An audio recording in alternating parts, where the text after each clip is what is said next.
നമസ്കാരം. മലയാളി വാർത്തയിലേക്ക് സ്വാഗതം.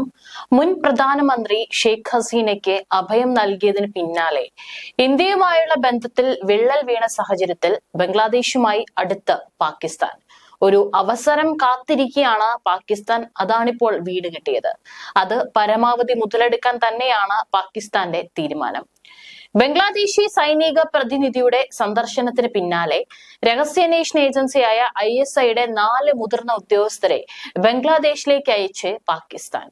അയൽ രാജ്യങ്ങൾ തമ്മിലെ വളർന്നു വരുന്ന ബന്ധത്തിൽ ജാഗരൂകരാണ് ഇന്ത്യ.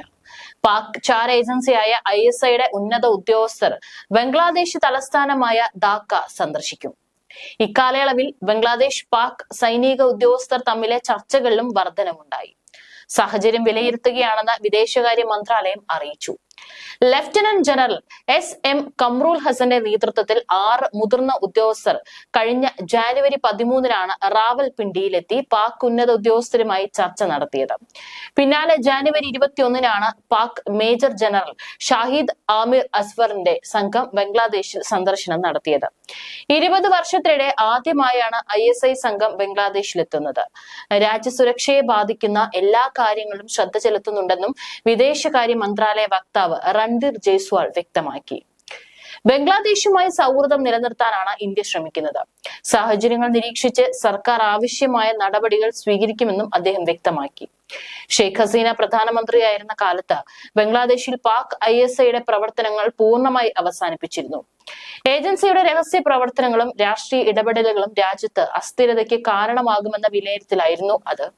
എന്നാൽ ഹസീന രാജ്യം വിടുകയും മുഹമ്മദ് യൂനുസിന്റെ നേതൃത്വത്തിലുള്ള സർക്കാർ അധികാരത്തിലെത്തുകയും ചെയ്തതോടെ പാകിസ്ഥാനുമായുള്ള ബന്ധം പുനഃസ്ഥാപിക്കപ്പെടുകയായിരുന്നു.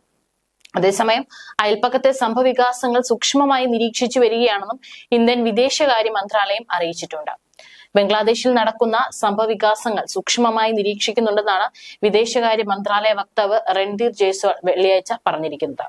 ഹസീനയെ വിട്ടുകൊടുക്കുന്നതുമായി ബന്ധപ്പെട്ട ഇന്ത്യയുമായി ബംഗ്ലാദേശിന് അഭിപ്രായ വ്യത്യാസമുണ്ടായിരുന്നു. മേഖലയിൽ ഇന്ത്യയുടെ ദേശീയ സുരക്ഷയെ ബാധിക്കുന്ന എല്ലാ പ്രവർത്തനങ്ങളും നിരീക്ഷിക്കുകയാണെന്നും സർക്കാർ ഉചിതമായ നടപടികൾ കൈക്കൊള്ളുമെന്നും അദ്ദേഹം പറഞ്ഞു. ബംഗ്ലാദേശിനോടുള്ള ഇന്ത്യയുടെ സമീപനം സൗഹൃദ ബന്ധം നിലനിർത്തുന്നതാണെന്നും അദ്ദേഹം വ്യക്തമാക്കി. ജനാധിപത്യവും പുരോഗമനപരവും എല്ലാവരെയും ഉൾക്കൊള്ളുന്നതുമായ ബംഗ്ലാദേശിനെ ഞങ്ങൾ പിന്തുണയ്ക്കുന്നു. ഇന്ത്യയിലെയും ബംഗ്ലാദേശിലെയും ജനങ്ങൾക്ക് അഭിവൃദ്ധി പ്രാപിക്കാൻ ബന്ധം ശക്തിപ്പെടുത്താൻ തങ്ങൾ ആഗ്രഹിക്കുന്നുവെന്നും അദ്ദേഹം കൂട്ടിച്ചേർത്തു. കഴിഞ്ഞ വർഷം ഡിസംബറിൽ ബംഗ്ലാദേശ് മുഖ്യ ഉപദേഷ്ടാവ് മുഹമ്മദ് യൂനുസും പാകിസ്ഥാൻ പ്രധാനമന്ത്രി ഷെഹ്ബാസ് ഷെരീഫും D8 ഉച്ചകോടിയിലെത്തിയപ്പോൾ കെയ്റോയിൽ കൂടിക്കാഴ്ച നടത്തിയിരുന്നു. 1971-ലെ പ്രശ്നങ്ങൾ പരിഹരിക്കാൻ ബംഗ്ലാദേശ് പാകിസ്ഥാനോട് ആവശ്യപ്പെട്ടിട്ടുണ്ടെന്നും റിപ്പോർട്ടുകൾ പുറത്തുവന്നിരുന്നു.